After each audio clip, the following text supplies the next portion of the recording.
welcome to today's edition of Beyond the Brief. I'm Jessica Levinson. And I'm Dan Hennessy. Today is March 3rd, and today's top stories: oil prices are on the rise all throughout Palm Beach County. And last Thursday, the Space Shuttle Discovery took off for its final time. Hawaii joins the list of states recognizing civil union in 2012. March 3rd marks the 10th day in Wisconsin's union protests and state Senate walkout. We'll also be delving into the situation in the Middle East. But now let's head over to Ariana at the Delray International Tennis Championship. With so many national pro tennis players here at the Delray Tennis Tournament, the safety of the players are important, but how do they stay safe? Lieutenant Scott Privateer, we're currently at the Delray Beach Tennis Center in downtown Delray Beach. And as you can see, there's a tournament going on, and we're getting ready in the next 30 minutes for the next match. Right now, I'm the roving officer. I'm just stopping by. Officer John Young is in the bullpen, we call it, which is the player entrance. The players come in this way, media comes in this side, and they also exit through these gates. Everybody wants to get close to the pro tennis players. When you have high-profile players, they want autographs, the people want to see them, talk to them, touch them. So we've got to make sure that the people that enter this area have the right credentials. And if you don't have the right credentials, you don't get in. We do a pretty good job. We quell the onlookers and we try and keep them away as much as possible. No problem. Reporting for Lynn University, I'm Ariana Schaefer. Thanks, Ariana. If you haven't considered buying a fuel-efficient car for your next vehicle, you might want to. Yesterday, crude oil jumped up above $100 a barrel and closed the day out at $99.63, the highest per barrel price since 2008. It has been the uprising in Libya that has made the market so volatile, according to Gene McGillian, a Stamford, Connecticut-based investor. He went on to say that as long as the revolt continues, you're going to see a risk premium in oil prices. The International Energy Agency said Wednesday that a power struggle between supporters and opponents of Gaddafi have cut up to 1 million barrels per day of crude production, more than the group's previous estimate of 750,000 barrels a day. Whether it's a shortfall in production or a scared investor, Floridians are feeling it at the pump. According to the American Automobile Association, gas prices last week averaged out at $3.38 a gallon, up 23 cents from the week before and 63 cents above a year ago. Last Thursday, February 24th, the Space Shuttle Discovery took off for the 39th and final time. The takeoff was originally set for last November, but it was delayed due to repairs needed on the external tank support beams. A final glitch with a computer problem related to the safety on the eastern range halted the takeoff, making it 3 minutes later than the planned 4:50 p.m. Eastern Standard Time launch. This past Sunday, astronauts continued moving items brought up on the Discovery over to the space station, and preparations were made for the spacewalk that took place on Monday.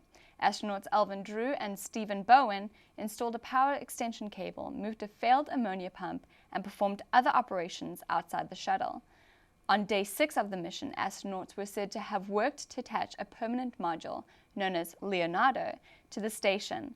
The module will be home for experiments in fluid physics, materials science, biology, biotechnology, and other subjects. The crew consists of mission specialist Michael Barrett, Nicole Stott, Stephen Bowen, and Alvin Drew, along with their pilot Eric Bowie and Commander Stephen Lindsay.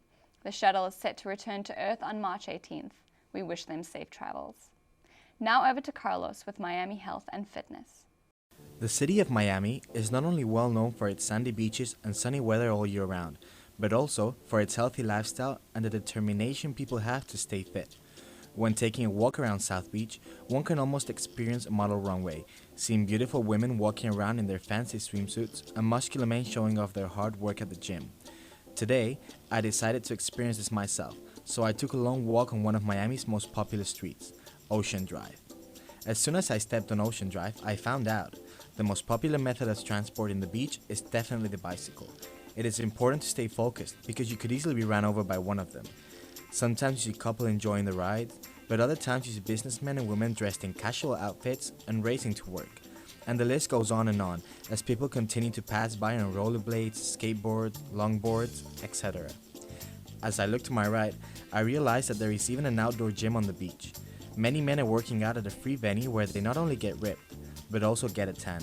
It is clearly a tourist attraction on the beach, as you can witness groups of people staring at the athletic bodies that continue to do push-ups and crunches. But what is the most popular sport in Miami? Definitely beach volleyball. You can tell it is a very big sport here since there are lots of tourists cheering for the locals and even joining them in their games. They take it very seriously and it even gets heated up between points. As we have seen, Miami is a city devoted to a healthy lifestyle. People not only work out at regular gyms, but also have a wide array of sporting options available to them on a regular basis. From cycling to outdoor gyms and volleyball courts, this has only been a sneak peek into a healthy living.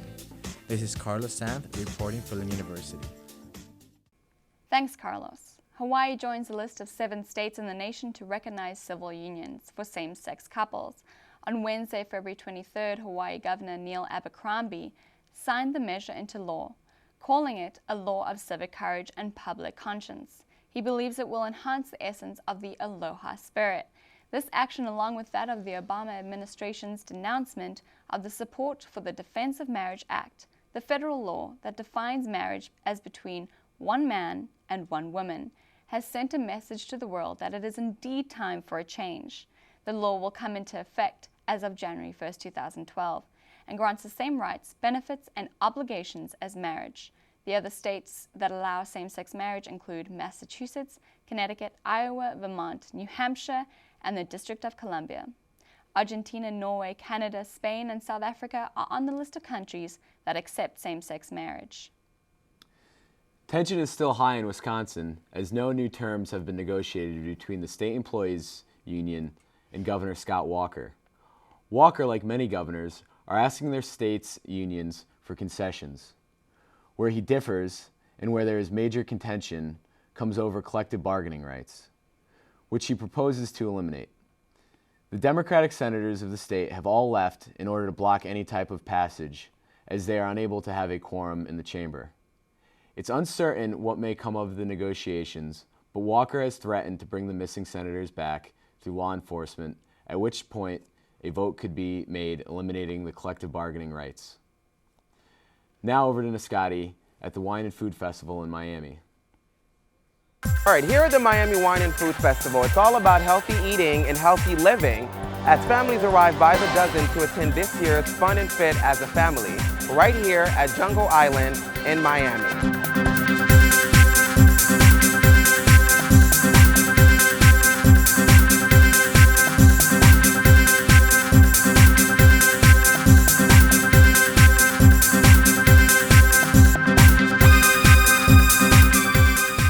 This family-friendly event lets parents and kids learn the basic of healthy eating up close and personal with their favorite Food Network celebrities.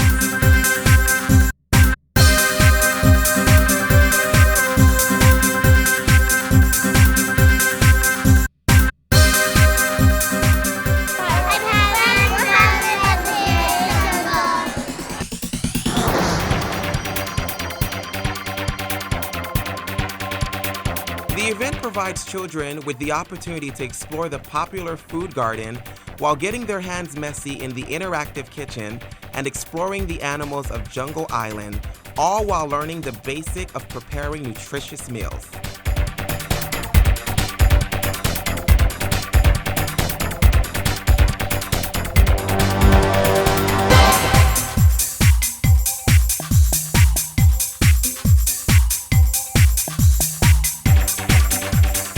Recently, First Lady Michelle Obama created a plan that would end child obesity in America. And events like this are a great way to keep the First Lady's plan active for many years to come.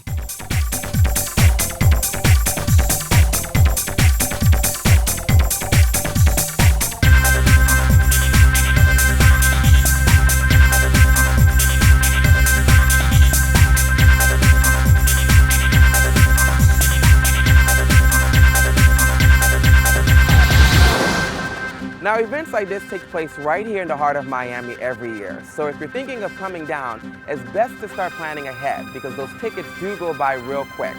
For Nightly News, I'm Nascati Michael.